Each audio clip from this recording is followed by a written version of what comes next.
you, first of all, insanely talented, beautifully produced. Thanks. You translate those feelings into your music. Is that all? Give me the rundown. Is it you writing? Do you have ghost writers? Or is it genuine? Are you buying songs? I want to know all the tea.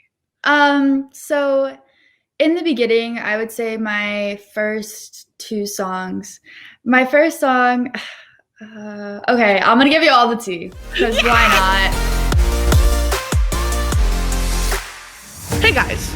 It's Brittany Broski, and I'm so excited to be hosting the official TikTok For You podcast. We're going to be hearing all about our guests' creative backgrounds, where they come from, their bathroom habits, and it's all here on the TikTok official For You podcast. Don't forget to subscribe so you're notified every time we drop a new episode.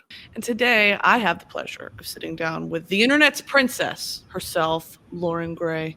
We're going to talk about some personal details of her life, her upbringing, her come up online, her experience on TikTok. Loren was really vulnerable and honest in this episode, and I really appreciate that because, talking with other creators, there's a lot of vagueness and a lot of, euphemisms, and we really got down into the nitty gritty. And it's really nice to be able to see, a creator that's as popular as Loren Gray admit that she struggles sometimes, and it's not all rainbows and butterflies behind the camera lens. So this was a really, really special conversation, and I hope it resonates with a lot of people. Miss Loren Gray!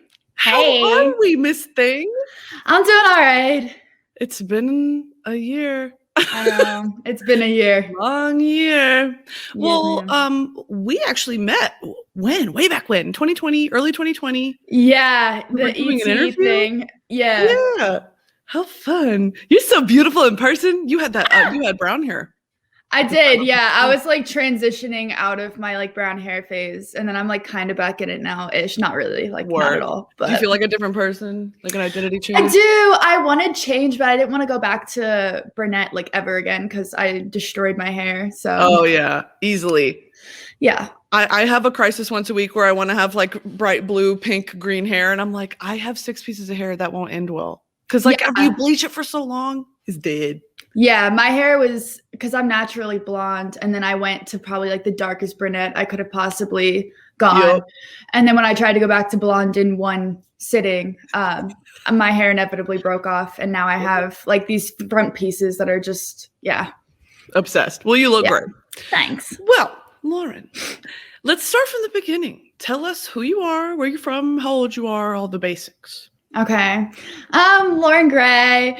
I'm 18. I'm from a really small town in Pennsylvania. I always say I'm from Philly, but I'm not actually from Philly. I live outside the city, but that's the only place people know. Sure. And yeah, I do it all, I guess. Yeah, you've been on the internet for so long. Do you feel that? Do you remember when you started posting videos? I started posting videos when I just turned 13. Wow. So I'm going to be 19 this year. So yeah, I started in 2015. Good Lord. Okay. Yeah. So it's going to be my 6th year. Good grief. So from that time, I mean, the internet has changed so much. Do you think, how do you think both your content and the platforms that you operate on, how have those changed at all? Oh my God, so drastically. I can't imagine for the people who have been on the internet for 10 plus years, how much it's changed for them. But even just from the beginning of my little career it's been insane. I feel like everyone's way more woke now. I feel like before I was in a bubble and social media was just this cute little bubble that I could woohoo, have fun in. And now it's okay, now everyone has a platform and everyone has an opinion, and it's I actually think it's more difficult to navigate now than it was then. 100%. Yeah. So, but I'm glad that I came up before and I got to kind of experience that shift. I think it's really interesting. Imagine entering the space right now. Trying it's to be scary. It's it scary. Really is. Well, it's interesting you touched on the in 2014, 2015, this sense of social responsibility that like creators have didn't exist. I mean, it was like 2015 was the days of like One Direction was still together and like all this stuff. It was very much a different time and it was so free, but it was still, I mean, a form of escape. Do you find that's kind of why you started posting videos, or was it just fun to do? Yeah. So I actually, right before I started social media, I had gone through like some of the hardest things that I've ever gone through in my life. And I started posting on social media, and I actually posted on Musical.ly by accident. R.I.P. Musical.ly. But I posted by accident, and I started gaining all these followers, and I was like, where are these coming from? And then I realized that my video had been featured, and it was really cool in the beginning, and it still is. But it was an escape because I had all these people that were watching my videos and that cared about what I had to say and just wanted to, they didn't know anything about me, but they were nice to me. And I guess I didn't really have that. So it was definitely an escape, and I stuck to it. Yeah, young, getting that validation online, that'll like mess with your brain. Yeah, it definitely does, because Musical.ly came out with like the Lively feature, and I was always live streaming because I think that was something that I was craving personally, was just like human interaction. Yeah. And I was also doing online school at that time. So I was, really lonely. I was a little weird too. I've always been a little quirky and weird. And I feel like people online responded to that. Sure. So yeah, it was definitely an outlet for me. Absolutely. Do you remember the first video you ever posted? Oh my God. Well, the first video I ever posted, my mom actually told me to delete. But my first video that still exists is me in my bathroom, my friends getting ready in the background, and we're just singing. Not actually singing, lip syncing, because that's just what it was. Girlies having fun. Just girlies having fun. And then I started getting more creative, doing little like what I thought was comedy, and it was cute. Looking back, it's really cringy, but it's cute. Oh, it's always true. I look back on stuff I did yesterday and I'm like, God, why did I do that? Last night I went on this whole rant about how much I love Anthony Hopkins. Okay. And I think he's like the most pure. He plays piano with his cats, and he's just the most precious human being. And I went on this whole, like, I was in tears. I was watching Anthony Hopkins movie, and I posted about it, and I was like, I just want to give him a snack and like protect him. And then this morning I woke up and I was like, oh, am I okay? Because like my fans probably don't know who Anthony Hopkins is, and they probably just think I'm like reposting some like old man, not knowing how iconic he is and how amazing he is. Sure. And I just look like a weirdo, but yeah, that made me cringe. That's so great. As your duty, oh my God, can we talk about this for a second? I feel this immense pressure to not only share what I like, which I'm sure, you feel as well, obviously with Mr. Anthony Hopkins, but it's also like you have such an opportunity to educate, but it's also like, is that our responsibility to educate, or is it just the times that we're in, where you should be spreading information? Do you have any thoughts on that, of like the role of a creator? Yeah, I think it's really difficult to navigate, because I do obviously feel a responsibility as a person with a platform. But it's also difficult because I think people put such a pressure on creators and forget that we're also people who are trying to learn as well, and trying to figure out what the best standpoint to take is, and figure out where I fall and when my voice is necessary, and absolutely what I should be talking about. Because I mean, I'm an 18-year-old girl. I'm normal. I'm in college, and I'm trying to learn too. And I feel like sometimes people have really high expectations. There's no margin of error, that we're afforded. It's like you either get it right the first time or you're done. And it's dangerous waters, because it's either you say something and you get attacked, or you don't say anything and you get attacked. Absolutely. So it's really difficult to navigate. And I feel like people need to realize that we're a one-man show. Absolutely. And we don't have, a big production team that can tell us what to say. We have to figure it out for ourselves. And sometimes we get things wrong, and sometimes we're not quick enough. And it's disappointing. And I'm, of course, disappointed in myself, but we're all just trying to to learn. It's a learning growth curve. And it's also, I mean, when you think about it, it's like, when did this come about? Like, when did I ever establish myself as a climate change activist?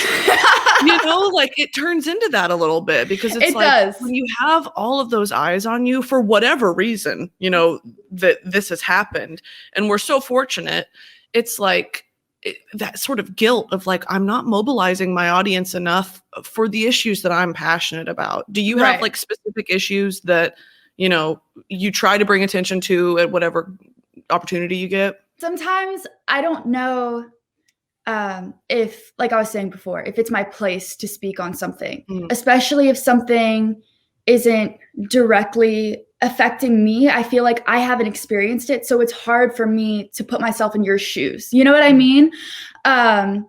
So I try to speak on things that I am knowledgeable about until I can educate myself further in the things that I'm not so knowledgeable in. Like I went through a lot. I was, unfortunately, a sexual assault victim by the age of 13. And that's something that I've had to deal with my whole life. It was really difficult, and that's something that I'm passionate about, because that's something that I went through. So common too. It's so common, and it's unfortunate, obviously, but I know how that affected my life, and how I sort of came out of that, and how it made me stronger as a person. So and how that can help so many of your young followers who have gone through the same thing and feel all those heavy emotions. Right. Like, and I can personally speak to that, because that's something that I went through, and that's something that I'm passionate about. So there are things that I just love kids. I do these like Zoom hospital visits all the time, because I just love talking to kids. I like can't wait to be a parent one day. I'm like a very maternal person. I have a dog and a cat, and I'm like, they're all I think about. So, I mean, they're your children. I feel like not everything that you do has to be online. Like, I don't post about every hospital visit, like virtual hospital visit I'm doing, or, I don't have to flex it all the time. Absolutely. But there's definitely things that, I'm involved in. And I always, whenever I do a brand deal, I try to tie a charity that I work with into it if I can. So yeah, I do my best. I mean, that's the best you can do. And I think that's all you can do. The internet just needs to let up a little bit. I understand holding people accountable. And I think it's necessary. And I think it's made a lot of positive change. But I also think there needs to be room for people to learn. If you don't let people breathe, they're never going to be able to learn. And then what happens is then they're just afraid to say anything at all. And I feel like that's what's happened a lot with me and a lot of other creators I know, is you just get so scared to say anything because you don't know if what you're saying is the right thing, and people don't give you a chance. Like, you can say something and everyone's like, read the room. Yeah, no, literally. And it's also like, I don't know. I have a lot of thoughts on this, but I want to talk more about you. But just kind of while we're on this topic, it is a sort of, I always think at the end of the day, when it's people like, you and me, where we're just having fun online, at what point did it flip to, I am now a senator? I have to act like a senator online. And there is that responsibility of like, we have such a young, impressionable audience, and they should be, if it's not us speaking, then it's us amplifying voices. But at the same time, it's like, I do comedy, you make music and you do so many things. And it's like, at what point do you mix that in with being a global activist? I don't know. Like, I never planned on being where I am today. Did you ever anticipate being famous online? No, I didn't. I couldn't have anticipated this. And now we're all just we're sort of fumbling through it and trying to find our way and trying to figure out what the right things to say are. And it's difficult. And I feel like it needs to be more about education and people learning and growing as a society and as a community, rather than bringing people down because I know that people know, I don't have bad intentions. I never have. And I feel like if you know that someone has good intentions by trying to raise awareness or speak on something, and they might have just slipped up a little bit and maybe not said it exactly how you would have, don't crucify that person because they're a person. I'm a one-man show. I'm a one-woman show. It's just me and trying to learn what the hell is going on. And it's 3 million people versus one, and it's just exactly. I'm sorry. It's difficult waters to navigate for sure. Well, you've talked a lot about, how what we post online isn't necessarily reflective of what we're going through, what we've been through, what our lives are really like. And I wanted to know, being so transparent with your audience, which you have a fantastic relationship with your audience, right? You've got some super diehard fans. Having that sort of close connection, have you regretted anything you've ever put out there? I definitely have. Oversharing is such a tendency. Oh my online. God. It's really hard for me because, like I said, I started social media. I just wanted friends. And I feel like I established that connection. It was hard for me to differentiate between friends and fans. And it still is sometimes because I just want to tell them everything. And I'd be in group chats like, so today I blah, blah, blah. And this made me, and I'm like, and then it gets leaked. And you're like, ah. Yeah. So you're like, I did say that. I did say that. Yeah, it's just, it's difficult for me because I want to have that relationship, but sometimes you gotta draw the line, and that's hard for me because I want everyone to know everything all the time because I don't want to feel like that person that,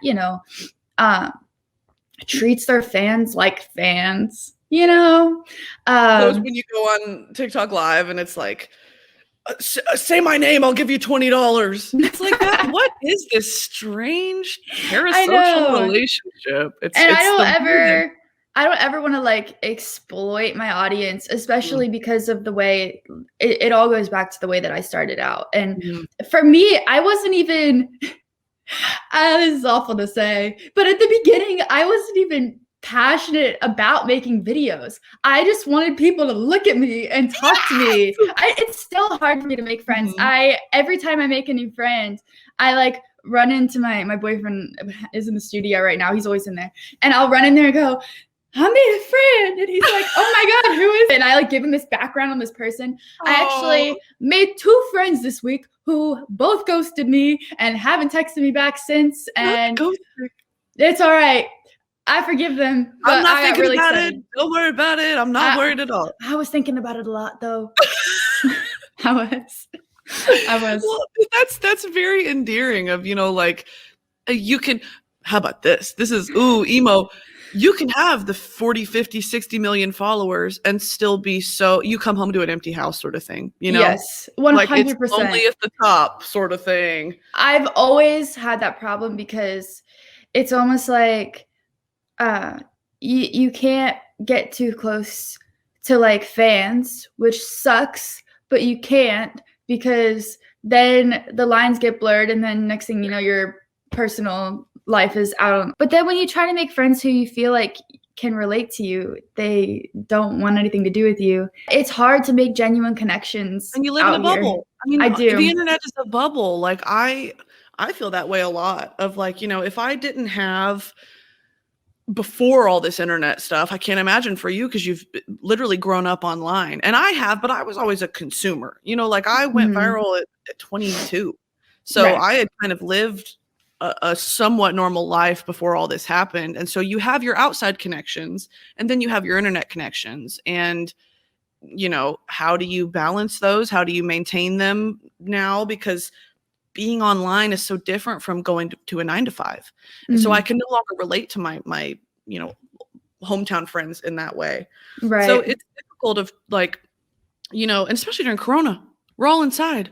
Coronavirus. Yeah, you can't go and it's very, but I don't want this to come off as like, oh, look at us. We can't make friends. Look at me, But I feel like that's something a lot of people are going through. A lot of people are lonely right now. For sure. Internet or not.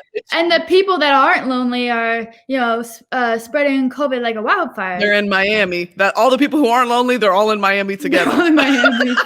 They're on a party boat in Miami. Damn. Well, let's kind of transition into, because I want to talk about your music. You, first of all, insanely talented. beautifully Thanks. produced. Thanks. You translate those feelings into your music. Is that all? Give me the rundown. Is it you writing? Do you have ghost writers? Or is it genuine? Are you buying songs? I want to know all the tea. So in the beginning, I would say my first songs, okay, I'm going to give you all the tea because why not? I've never actually talked about this. I actually cried on the night that my first single came out. I hated it so much. It was number 1 on global viral charts or whatever, and I hated it. I was like, this isn't me. This isn't the music that I listen to. It's a cute song, but it just wasn't me. And then I had a serious conversation with everyone. I was like, listen, y'all, I get it. I'm 16 because at the time I was 16. Yeah. I was like, but my internet personality is way older than 16. Like the way that I look, the way that I dress, I'm 5'9", and me singing Kids Bop music is not, it's not going to work. So I tried to explain that to everyone. So then we did like a transition song into the song that I actually wanted to release, which was Queen. And nobody liked that song. Everyone was like, this is too mature for her. This is too much, blah, blah, blah. Like, and I was like, trust me, because a lot of times people in the music industry don't listen to, I'm 18. I am the consumer. I know what's cool. 100%. You're 60 years old. Yes! You don't know what's cool. And so I'm begging these people. I'm like, please just let me put this out. Finally, they let me put it out. It was my best performing song. Then the ball kind of got dropped because I really liked the songs that I was making, but it kind of happened where by the time that I was ready, the song would be ready, mixed, mastered, whatever. By the time that was done, nobody was like, it was too late. It wasn't cool anymore. Like and also you have to understand, like I'm 16, I'm growing, my voice is changing, my voice is improving. By the time it's a year later, now you want to put out the song, it's too late. I have to go re-record it. Yeah, the trends in music are like so trap pop could be popular one year, and now we're moving into like this whole glitch core and all this, where it's exactly. like, if it takes a year and a half to come out with a song. Oh, because the thing is, I write. I was actually I did poetry before I was even interested in music, like my whole life. So writing comes naturally. Singing did not come naturally. I took a lot of paying for really expensive voice lessons. But it's a buildable skill, And it is. Honestly, when you have that professional training, like that will last you a lot longer than you can just do a couple riffs. Yeah, it's like, having a strong voice is very important. Exactly. So hopefully, I mean, I've been writing a lot. Hopefully I'll get into a better situation where I can release music because right now I can't. But I think everything will be back on track hopefully this year. That's another thing of like this whole life. People don't tell you need a whole team of people behind you. Lawyers, business managers. What people don't understand about this industry is if you're not a strong person, it's really hard. And I try to help out. I'm sure you do too. Like young or emerging creators, especially on TikTok, when they DM me and they're like, how does this work?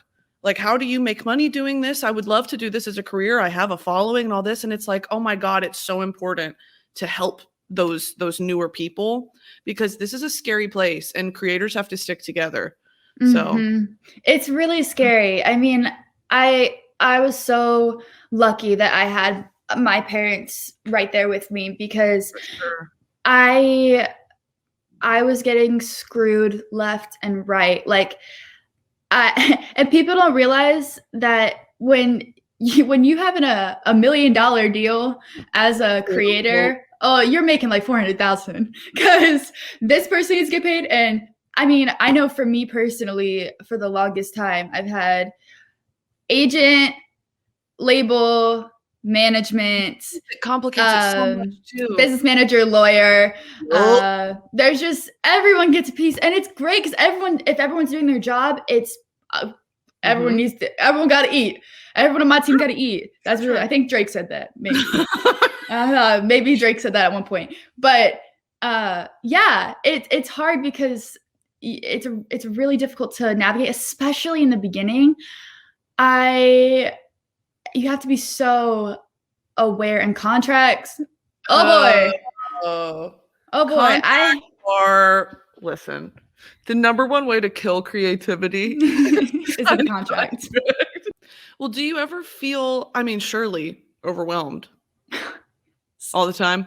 All the time. Every day when I wake up in the morning, I never woke up like this before social media, but I wake up in the morning like this. And I get straight out of bed and I take a bath and I clean myself and I put my hair in buns and I stick my ponytail extensions and I run into my makeup room. I do my makeup and I'm like, good morning, angels. Like every day. Every day. And it does.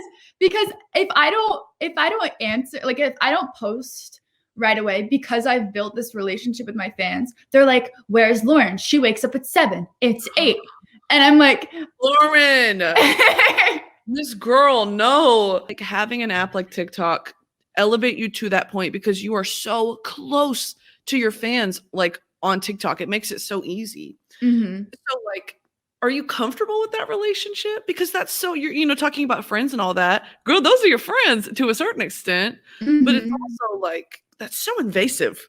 Yeah. It's like no boundaries. The way that I look at it is it can feel invasive and it can feel like a lot of pressure. But so is getting to work at 9 to work a 9 to 5. Like it's what I have to do. And I would rather have a relationship with these kids who look up to me and who care about me and whatever. And I would way rather do that than be working a job that I'm miserable at. And, it's just, I'm so fortunate. And I always look at like my parents. I mean, my dad is a scientist and yeah, but it always sounds like he's a scientist and everyone's like, well, what does he do? And I'm like, I don't really know. He just goes to work and comes home and tells me about rats and monkeys. I don't know. And he's good at it too.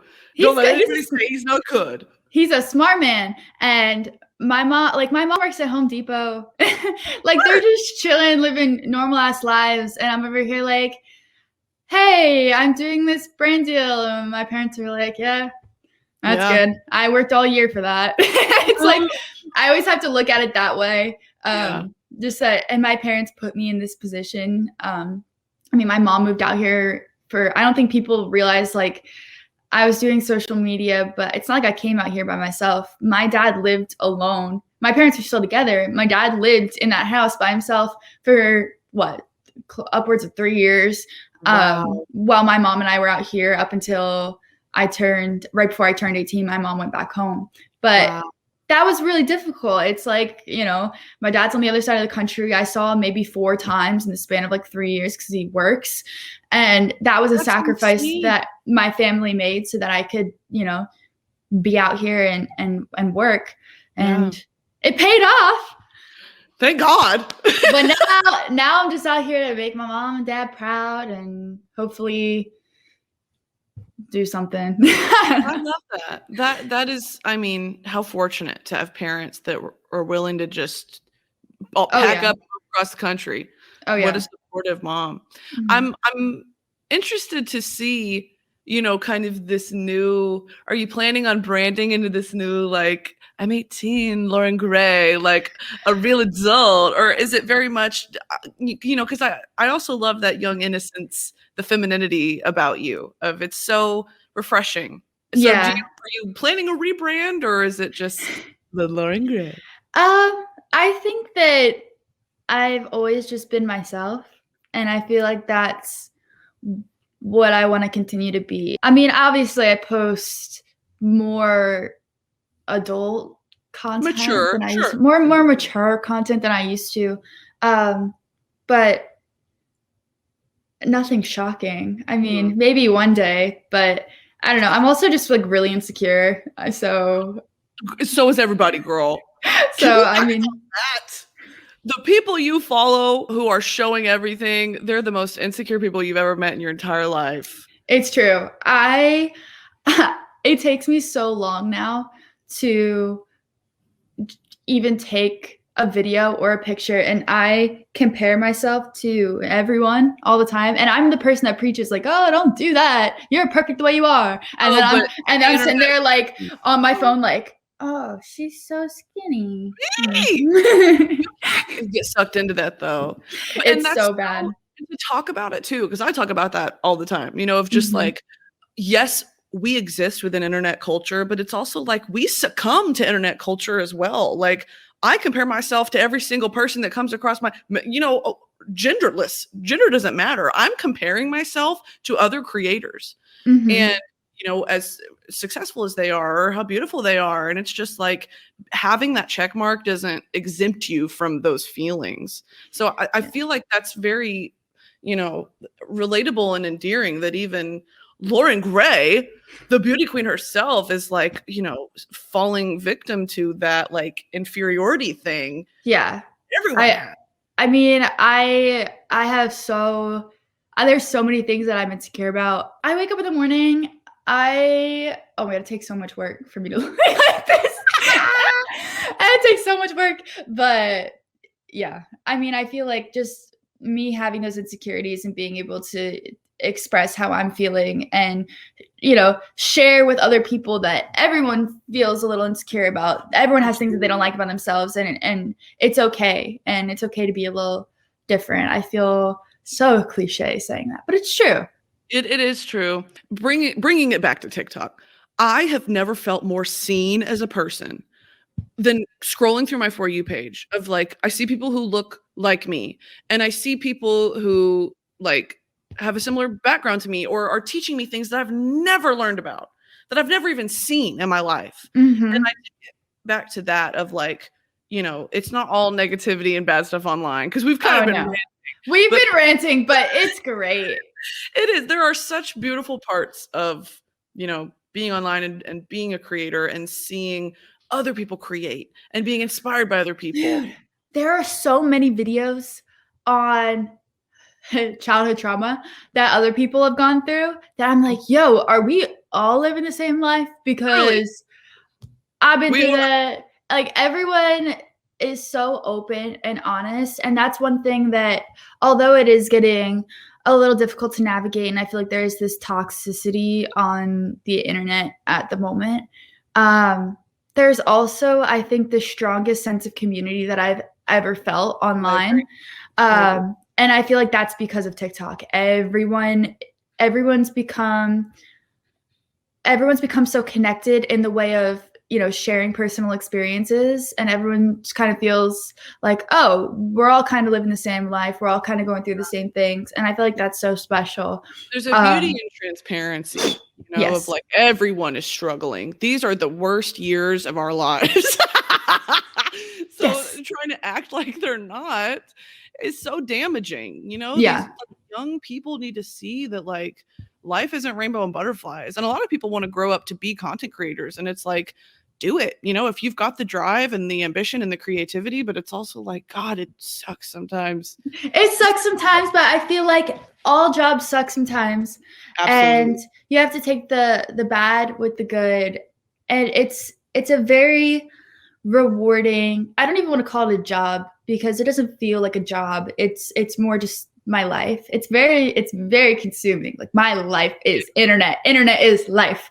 Monkey see banana, monkey want banana. Very, very consuming. It's all I think about. But it's very rewarding, because even though my personal life suffers because of it sometimes, I have the ability to impact other people in a positive way. So I feel like that's something really special, especially now with everyone just being so connected, being at home all the time, and made people go a little crazy, posting some crazy things on the TikToks. My screen time is humiliating. Oh, me too. 100%. 100%. Well, I want to, before we wrap up, I want to ask you, who are some of your favorite like niches on TikTok, and who are some of your favorite TikTok creators? Oh my God. Okay. So like, what sides of TikTok do you find yourself on? I get a lot of animal videos because I'll start liking a couple. I get a lot of dark humor, a lot of politics, Yeah.